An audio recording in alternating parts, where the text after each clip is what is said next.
प्रसन्न रहना होए तो क्या करना पड़ेगा? कौन व्यक्ति प्रसन्न रह सकता है? जोर से। मैया काहे पंचायत कर रही हो मेरी मां? पीली मैया, पंचायती मां, ये बताओ कि प्रसन्न कौन रह सकता है? पीली मैया बताओ, प्रसन्न कौन रह सकता है? ये मैया बताएंगी, हमारी पीली। बोलो मेरी मां। हाँ, धीरे धीरे बोल, कोई सुनना ले, सुनना ले, कोई सुनना ले। कौन है मैया? प्रसन्न रहना है तो क्या करें? कौन व्यक्ति प्रसन्न रह सकता है, जरा बताइयो। आप बताओ, इस तरफ वाली मैया, सफेद दुपट्टे वाली मैया, कौन प्रसन्न रह सकता है? ये भैया बताएंगे, प्रसन्न कौन रह सकता है?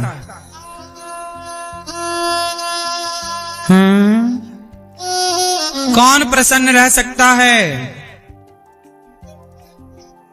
कौन प्रसन्न रह सकता है मैया बताओ?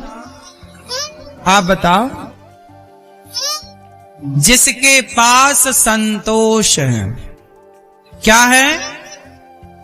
जिसके जीवन में संतोष है वो प्रसन्न है। आज संसार में जितने लोग प्रसन्न हैं वो इसलिए प्रसन्न हैं कि उन्हें जीवन में संतोष है।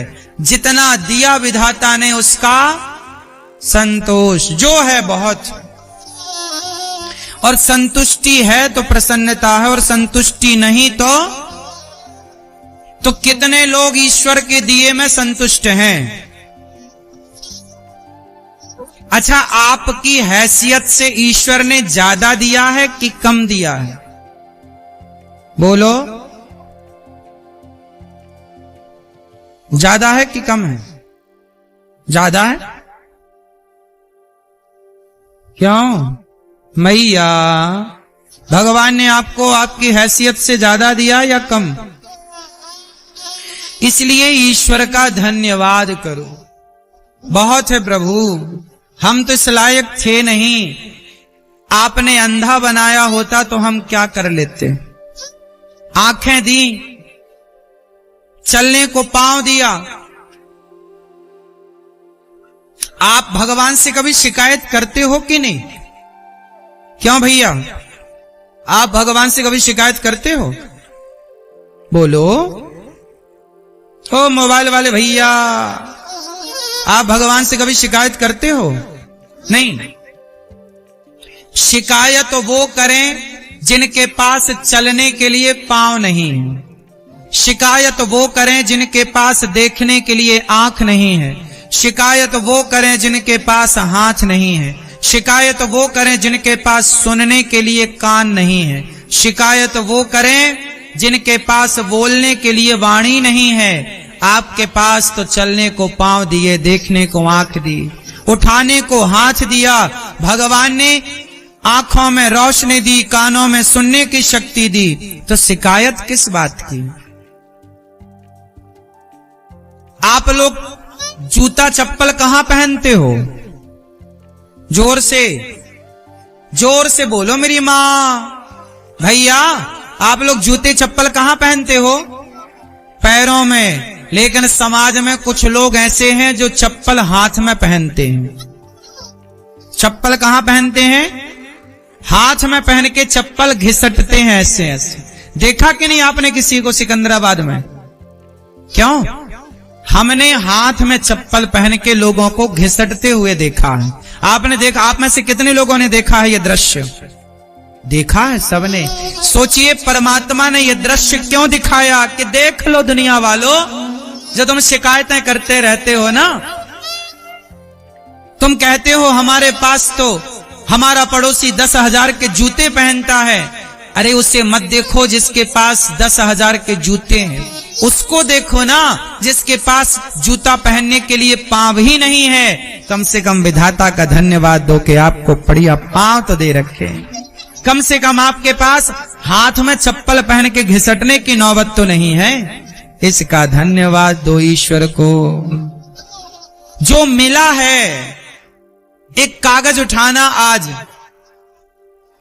एक कागज उठाना, एक कलम उठाना और कागज में लिखना कि ईश्वर ने आपको क्या क्या दिया है।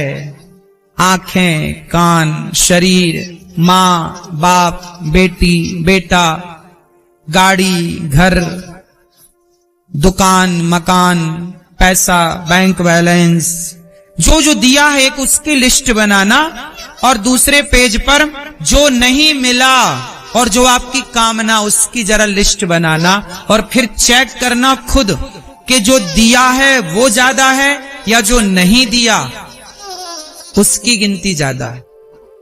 तो जो दिया है उसके आंकड़े ज्यादा हैं या जो नहीं मिला वो आंकड़ा ज्यादा है?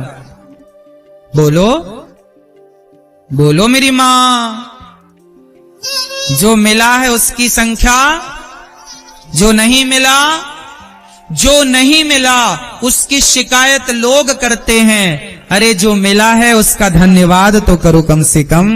ये दुनिया को कौन खुश कर पाया कि हम खुश कर पाएंगे, कि तुम खुश कर पाओगे? ये जगत को राम खुश ना कर पाए। अयोध्या में भी राम का विरोध करने वाले लोग राम के जमाने में भी मौजूद थे।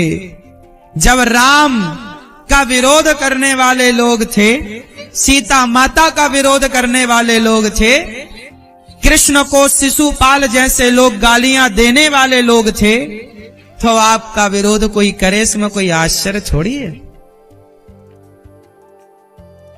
हम भगवान से नहीं कहते कि हमें यही चाहिए, जो आप अच्छा समझते हो वो दीजिए।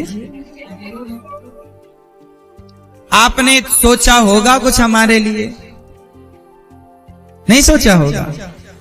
जब हमारे बारे में सोचने के लिए भगवान हैं, तो हम क्यों सोचें? भगवान सोचेंगे ना हमारे लिए।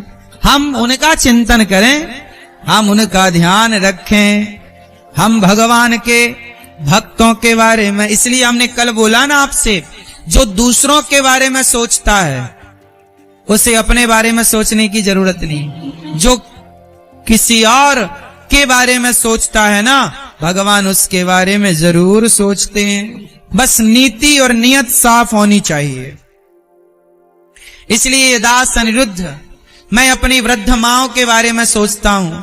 मैं गौरी गोपाल आश्रम में जो विद्यार्थी पढ़ते हैं, गैया रहती हैं, वहां अखंड रसोई चलती है। उन बेसहारा माताएं जिनके अपने बच्चे नहीं सेवा करते, उन माओं के बारे में जब मैं सोचता हूं तो मेरे बारे में स्वयं भगवान सोचते हैं। मैं क्यों सोचूं अपने बारे में? मुझे अपने बारे में सोचने का टाइम नहीं मिलता। अपने बारे में क्या सोचूं, अपनी क्या प्लानिंग करूं बताओ?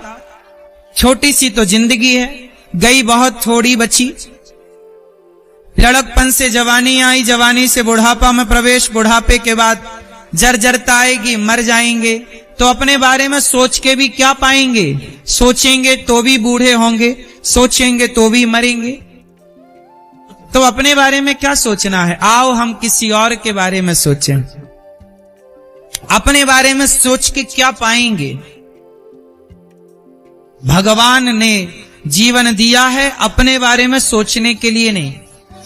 आप लोग अपने ही बारे में तो सोचते हैं, इसलिए तो परेशान है ना आप लोग, क्योंकि आप अपने और अपने परिवार के बारे में सोचते हैं। जो किसी और की चिंता करता है ना, उसकी चिंता भगवान करते हैं। जो किसी और के बारे में सोचता है उसके बारे में भगवान सोचते हैं। इसलिए आपको सच कहूं मेरी मां, ये दास अनिरुद्ध को, मेरे को जरा भी चिंताएं नहीं होती। मुझे पूरा भरोसा है, मुझे पूरा भरोसा है कि जगत मेरा साथ भले ना दे, पर जगन्नाथ मेरे साथ सदा खड़े हैं। भगवान पग पग पर मेरे साथ हैं, ये मुझे पक्का विश्वास। जीवन में इतना कुछ होने, मैया